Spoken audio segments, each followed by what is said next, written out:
Hey, welcome. This is Metal Sharps Metal. My name is Daniel. Okay, so yeah, we're going to listen to a song that is faster than my words, and this might be the most extreme song we have on the channel. I know some of you are like going straight to the Reddit threads talking about how you listen to more extreme metal. I don't care about that, okay? So this is Lorna Shore is the band. Their song Pain Remains Part 1. Let's get ready. This is going to be intense.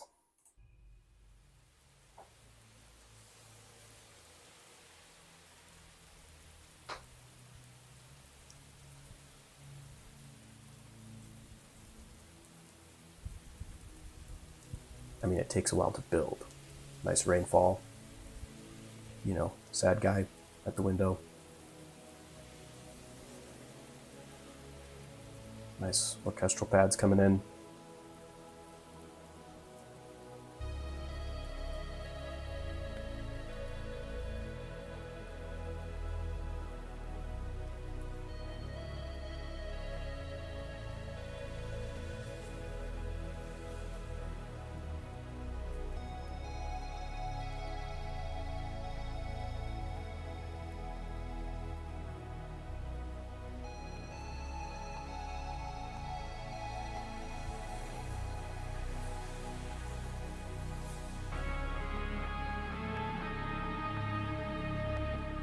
Oh man, this lead line gives me chills.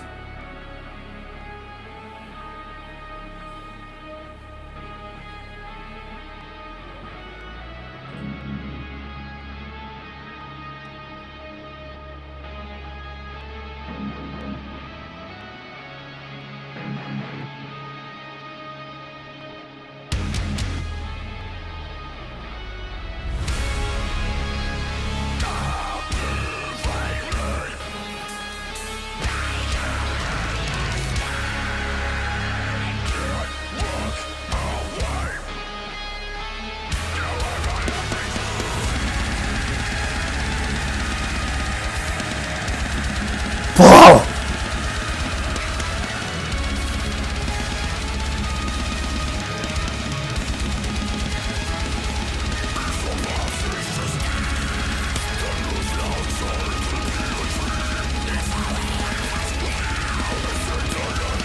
Got a nice upside down purple chapel vibe going.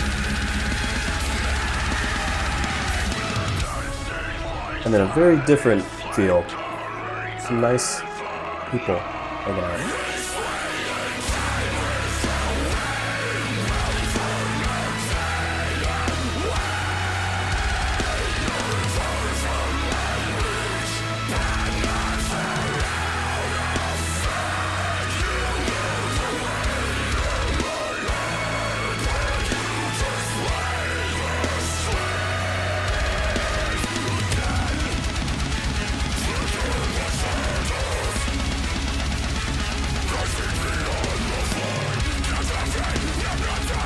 Got to keep up with these lyrics.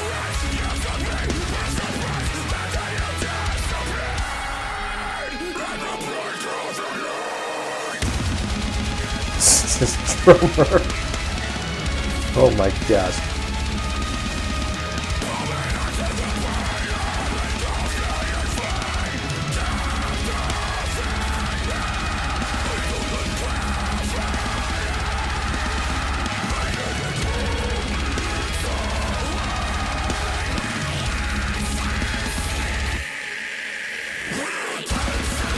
It's nuts.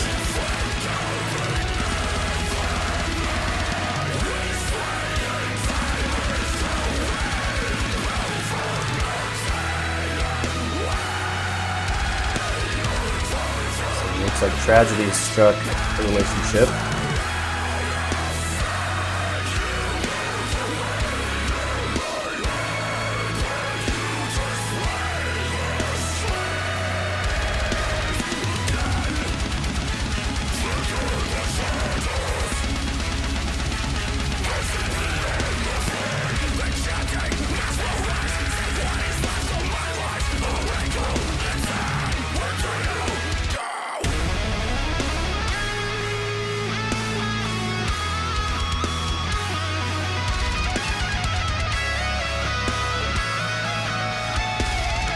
See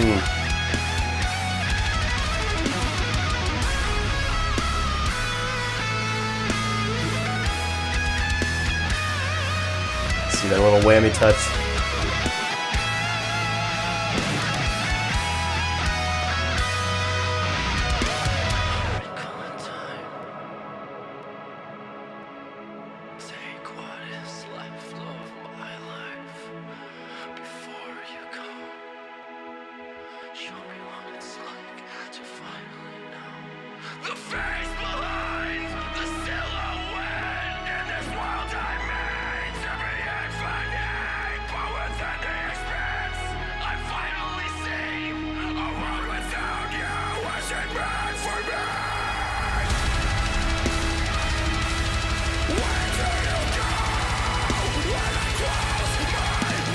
That double bass.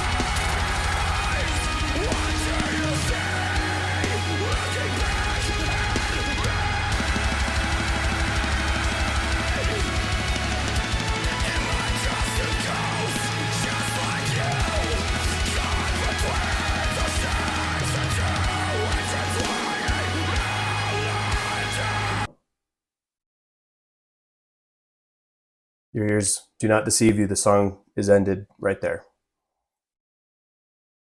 Oh my goodness. I need a drink of water. He needs some milk. All right. That was nuts. So where to start? Where to begin with that, huh? Very cool music video, very intense. You got, like I said, the purple cathedral vibe that almost looks like you're in the Upside Down with all that red lightning. And then you've got a nice kind of golden hour shot with the lovely couple, When I first heard this song and saw that video, I thought it was about losing a loved one to like cancer or something. I thought it was like true tragedy in a loving relationship. And that's not entirely out of the scope of this song. I've since read some interviews and them discussing the lyrics. First of all, I said this was part one. There's a part two and a part three. They wanted to make a multi-part song that's, I believe they said they started with like the middle song and then they built the beginning and the end on either side. They also mentioned that they wanted to have like a depth and an epicness to this song, to this set of songs, like kind of like the Lord of the Rings as a trilogy. So yeah, they wanted to make something big like that rather than just a one-off song. So I think that's cool. I like those concepts for sure. Their vocalist, his name is Will. So they're a guitarist, lead guitarist, Adam, is the guy who co-writes these lyrics with Will. The purpose of this song was to write about kind of a dream.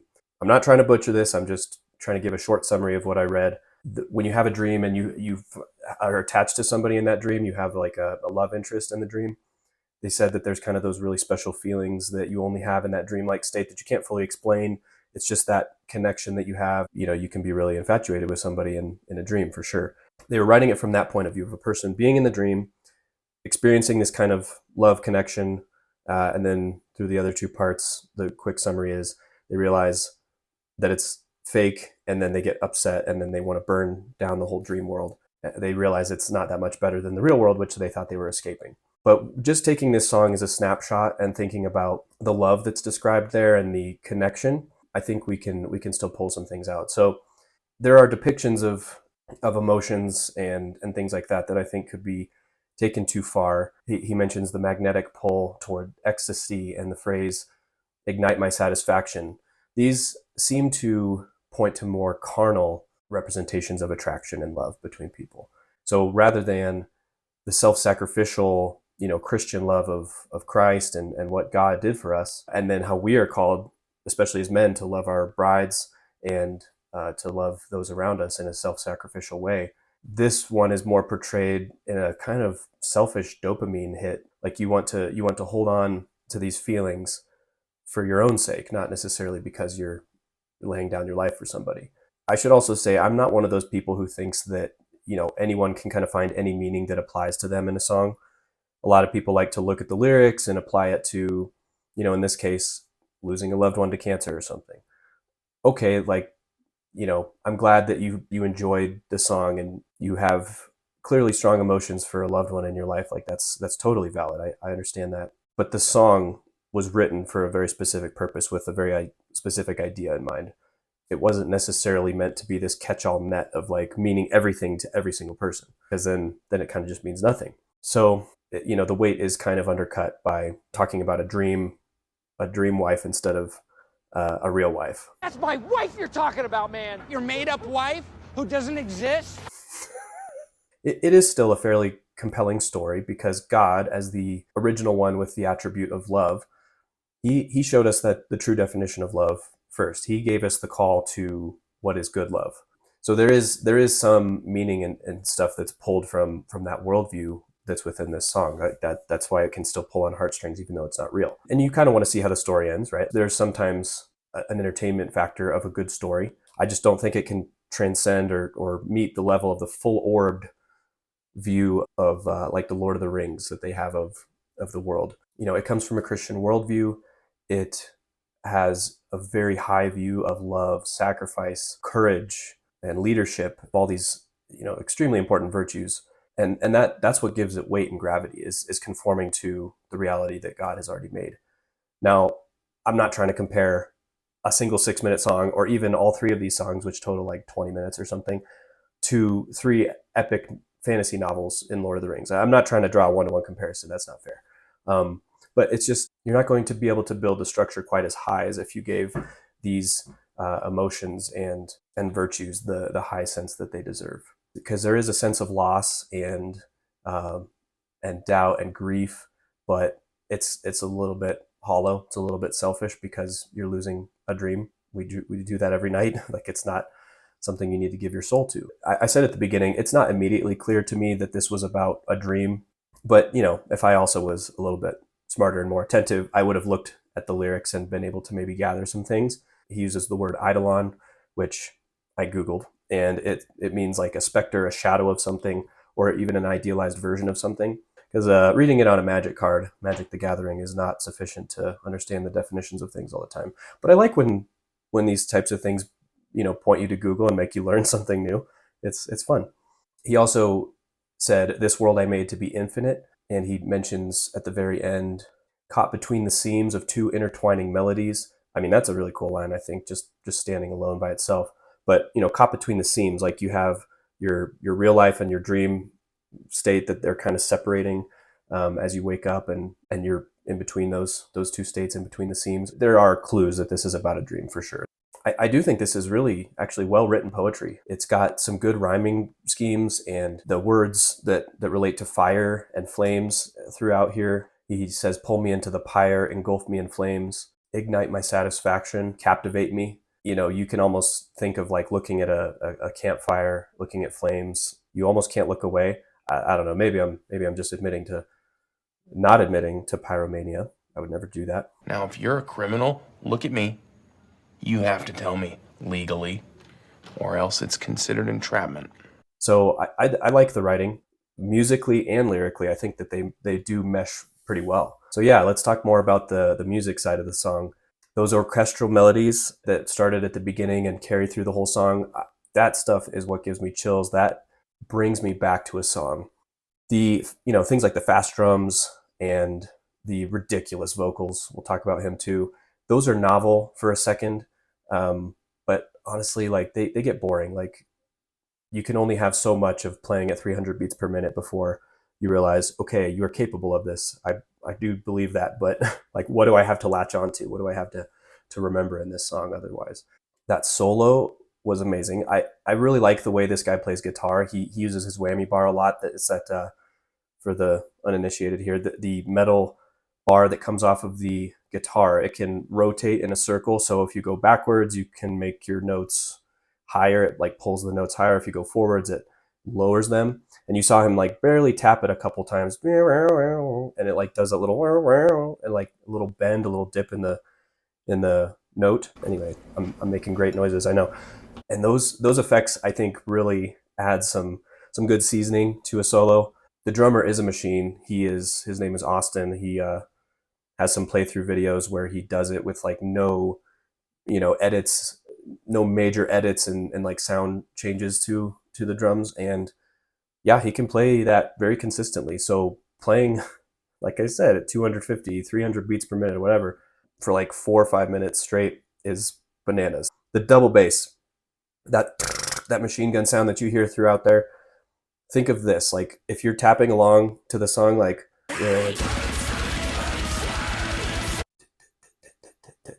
If you're doing something like that, and that's the tempo of the song, he was playing 4 kicks between every one of my finger hits here. So 1, 2, 3, 4, 1, 2, 3, 4, 1, 2, 3, 4, 1, 2, 3, 4, 1, 2, 3, 4. Like it's crazy what is achieved by modern drummers. And there's not very many people who can do that. And speaking of not very many people who can do these techniques, the vocalist and just the ridiculous animal noises he can make with his voice, hence why we had the goat sounds at the intro of the video. He is very highly regarded as one of the best with these techniques for sure. There's maybe 50 people in the world who can do this type of stuff. If we want to go into the Christian view of what it looks like to have techniques like this, I see it kind of like yoga. There is a movement and flexibility side of yoga that understands decently how the human body moves. There's a lot of good that can be derived from that. You can gain strength, flexibility, things that'll help you walk upstairs longer in your life. I mean, just be healthier. When you get into more of the meaning behind it, and there's discussions of gods and goddesses and, spirituality that is very clearly pagan, that's where it becomes a problem, in my opinion. So yoga, moving your body, if you take just that part of the package, it's not bad. If you take just the manipulating vocal cords and your mouth and your tongue to make these sounds and scream in these ways, then you're not doing something bad necessarily. It's really about your intent behind it. Are you trying to sound like an animal, a demon, something that is subhuman that you want to emulate to shock people? Well, in that case, there's probably some sinful factors behind it, because out of the abundance of the heart, the mouth speaks, right? And the way that the mouth speaks is also somewhat important there. Whispering a threat to somebody versus yelling it loudly enough so that everybody can hear because you just don't care. There's a bit of a difference in gravity there. So yeah, he's got ridiculous techniques. You heard him scream really high, like ear-piercing sounds, and then just so low that it sounds like a giant just tripped over a boulder. Like, what? It's crazy the amount of range. And what's also crazy is he's doing this in a sustainable way that's not shredding up anything inside of his throat. Motivation wise, I said this song gives me chills. It feels like I just sprinted to the top of a mountain, want to jump off the peak and land on an eagle, maybe ride it to Mordor. I don't know. Shut up. But it's epic. Like, I do get amped up by this song for sure. There were 2 parts of the lead lines I'm going to probably butcher here, but I really liked. So at the beginning, you've got kind of a darker sound to the lead lines, like down, down, down, down, down. And then for the chorus, the lead line is down, down, down, down. It's like the same start to both of them, but one gets dark and one gets more majestic and like inspirational kind of sounding. They did a great job with the melodies in this song, tying it all together. Overall, very motivational, good writing, pretty good storytelling.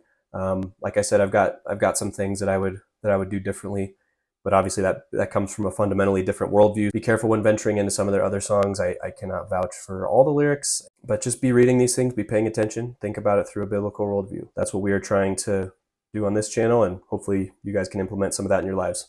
All right, see ya.